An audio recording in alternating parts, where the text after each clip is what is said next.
మనం అసలు చెప్పింది ఏంటి ప్రజల్ని? పచ్చి మోసం అది కదా. నేను అప్పటి నుంచి చెప్తున్నది అదే కదా. వాడు ప్రజల్ని, మనం ఎందుకు ఇక్కడ ప్రజల్ని మోసం చేయాలి? సింగపూర్ వచ్చి కడతాడని. సింగపూర్ ఎందుకు కడుతుంది అది?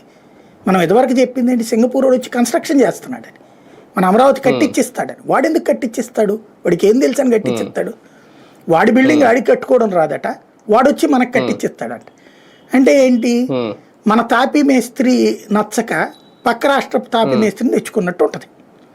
ఆ తాపీ మేస్త్రి కూడా పని రాక ఆయన ఏదో దేశంలో ఉన్న తాపీ మేస్త్రిని పట్టుకొచ్చి మన దేశంలో పని చేస్తాడు. అంటే కాంట్రాక్ట్ పని చేస్తాడనమాట. సింగపూర్ వాడికి కాంట్రాక్ట్ అప్పచెప్పడం. దానివల్ల ఏమొరుగుతుంది మనకు ఆంధ్ర ప్రజలకి? అర్థం చేసుకోవాల్సిన పాయింట్ అదే. ప్రజలకి ఏమొరుగుతుంది? సింగపూర్ వాడు ఒక బ్రోకర్గా ఉండి, లేకపోతే సింగపూర్ వాడు ఒక మేస్త్రిలాగా వ్యవహరించి ఆంధ్రాలో ఏ దేశం నుంచినో ఎవరినో కన్స్ట్రక్షన్ ఉండి తీసుకొచ్చి కట్టించాడు అనుకున్నాం. దానివల్ల ఒకటయ్యే ఖర్చు మూడవుతుంది తప్పించి మనకేంటి ఉపయోగం? ఇప్పుడు ఢిల్లీలో కడుతున్నారండి కర్తవ్య పద్ధతి, వచ్చే ఏడాదికి పూర్తవుతుంది.